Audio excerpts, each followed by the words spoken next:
Well, that last video blew up for no apparent reason.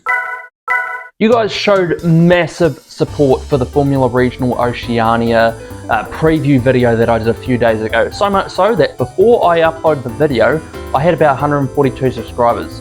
Now I have 191, so I guess I thought, what the hell? I better review all the rounds for the series and keep the flow of the progress going. And if you do enjoy Formula Regional Oceania, give a like and a subscribe. The support would be very much appreciated. And while you're here, check out some of my other content. I usually post supercars and NASCAR content and some other miscellaneous racing series. And I gotta say, thanks for the random support from Finland. Kalle Rovanperä was a massive boost to the series, and it really shows to see how many fans from Finland are looking for the Formula Regional Oceania series, because it is the third most popular country when it comes to search results when I look up my channel on YouTube Studios. But anyway, round one of the new series. Where was this based? Well, this was based in Hampton. This is a track based in the north of the Waikato region, and it's only not been open since about 2010, so it's not the oldest track on the calendar. We'll go to that in round 3 at Tiratonga.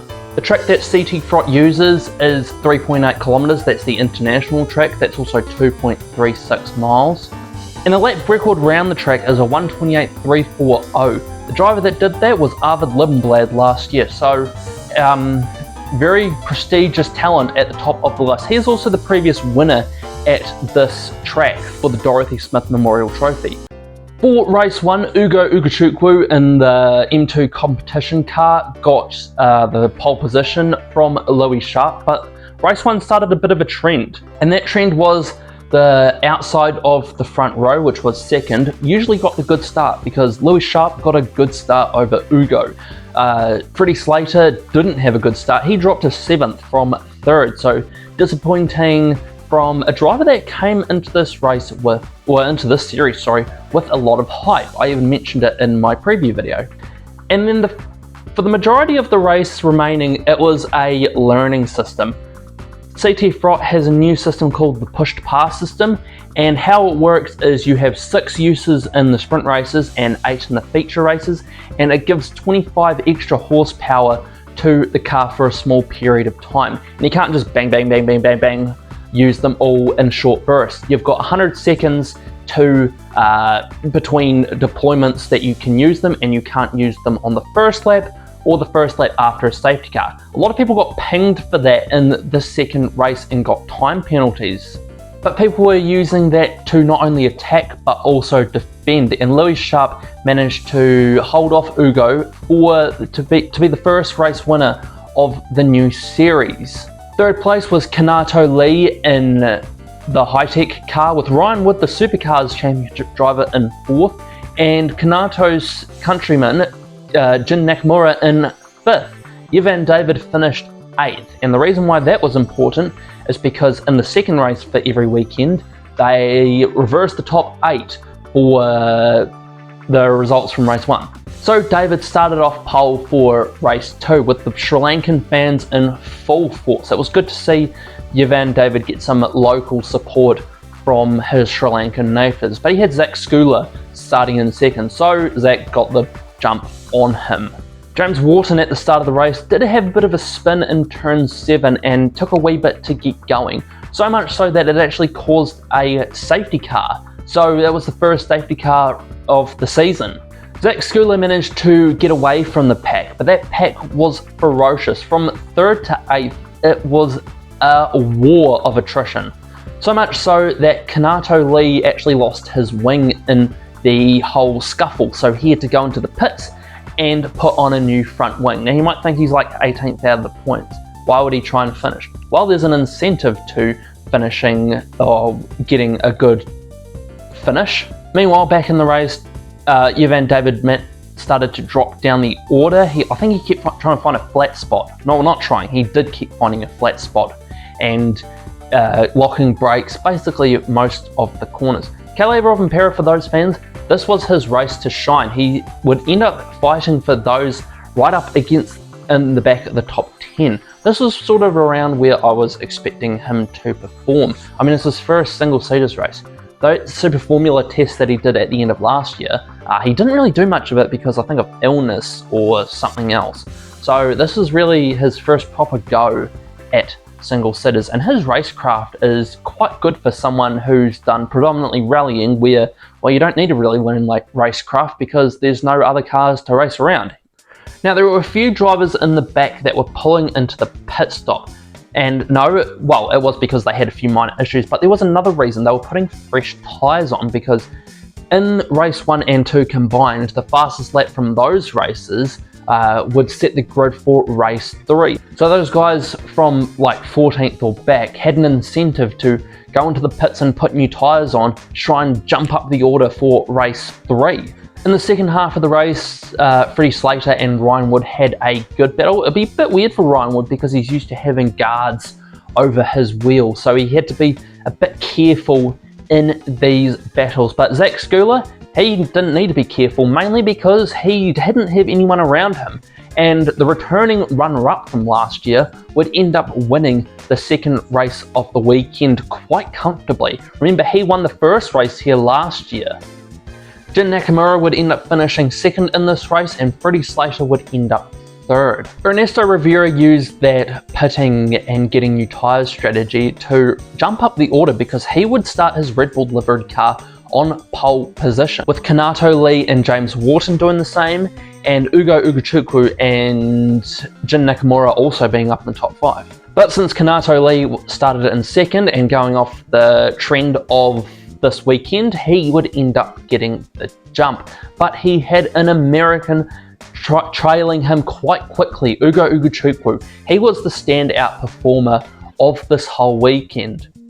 And after 7 laps, Ugo would end up catching the young Japanese driver and passing him for the lead. On lap 12, Trevor Latourette would get bogged in the gravel. I want to give a shout out to him, because he is making the biggest jump up out of anyone in this category. Last year he raced Skip Barber cars, which I don't think they've got wings or slicks on them whatsoever. So going from this to a Formula Regional car, skipping Formula 4 entirely, that is a big jump. So kudos to Trevor for, aside from this wee excursion in the gravel, having a clean weekend. Freddie Slater, after the safety car restart, would just start sinking like a stone. He did not get a good restart at all. I was quite disappointed with Freddie's efforts over the weekend. Yes, it's new tracks and stuff like that, but for most of the drivers, it's a new track as well. And Freddie Slater is the Formula Regional Europe champion. He is running for Trident in Formula 3, who have won the last 2 or 3 drivers' champions. So it's really weird to see him this far down the order. Hopefully for round 2, and his sake, he boosts back up there, because he was yet to get a win. But the American Ugo Ugochukwu would be unfazed on the safety car restart. He would get into the lead and just keep it, and continue his strong weekend with the first win of the season, and the first win for M2 competition, because the last 2 races, they were MTech Motorsport cars. Kanato Lee would get second, Ernesto Rivera would get his first podium in third, Jin Nakamura would get another top 5 in fourth, and James Wharton would get TJ Speed with HMD Motorsport's first top 5 in CTFROT, as they are a new team for the year. Race 4 was the feature race. This was 23 laps for the Dorothy Smith Memorial Trophy, and it would start off with a hell of a lot of chaos. Ugo would actually get the pole and the start from the beginning, and he would be the only one from pole to do that, but there was a bit of chaos behind him. You had Calais Rovanpera and young Kiwi Sebastian Manson side by side, and they would just interlock wheels and cause a bit of a pile-up on, I say pile-up, it was only 4 cars, a bit of a pile-up on the front, or on the straight between turn 1 and turn 2. Other drivers were involved were the Supercars driver Ryan Wood and the Sri Lankan sensation Yevan David, and those 4 cars would be out of the race, but they weren't the only one that wouldn't take the safety car restart. Jack Taylor in the Giles Motorsport car had a bit of an illness before the start of the race, so he wouldn't even take part in the feature race, unfortunately. Ugo would keep the lead on the restart and he would settle into a bit of a rhythm. Nolan, Alea and Rivera would have a good battle throughout the race, and Nolan would actually get on top of this. He was quite impressive in this weekend, considering, not gonna lie, he didn't have the most impressive results in Indy Next. So it was good to see him in a Martini livery running inside the top 10. Louis Sharp and Freddie Slater would basically have a battle for the whole race. It would ebb and flow. You had Freddie Slater chasing Louis for a majority of it, and he would wait for Louis to make a mistake, which is what would happen late on going into turn 1. Louis would go a bit wide, and Freddie would get the inside and get 4th position eventually. But it was Ugo that controlled the race, and he would get a lights to flag victory and win the Dorothy Smith Memorial Trophy. There are some prestigious names on this trophy. The last one to win this, Arvid Lindblad. Now he's in Formula 1, so that should say a lot for the ones that have won this. And the last 2 places on the podium would be a pair of Japanese drivers, with Nakamura and Lee completing the trifecta. So who were the standout drivers of the weekend? Well, obviously you had Ugo Ugochukwu. I expected him to do well this weekend, but I didn't expect him to do this well. He will lead the championship by considerable margin, as I'll look at the top 5 after this section.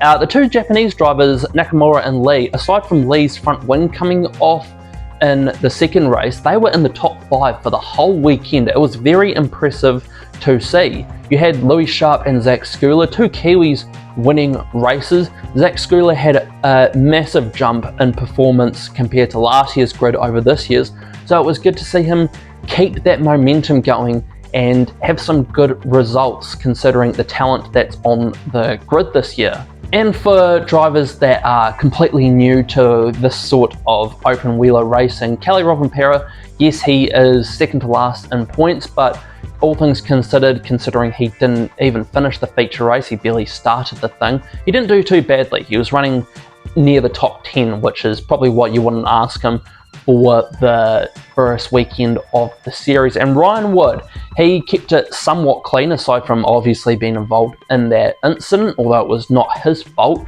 And he raced quite impressively, considering, like I said, he not driving a touring car anymore, so it's not like he can biff and barge like he can and go down the inside of someone's door. He had to race quite creatively, and it was a good weekend of racing overall. The push to pass system was fun to use, or fun to watch people use.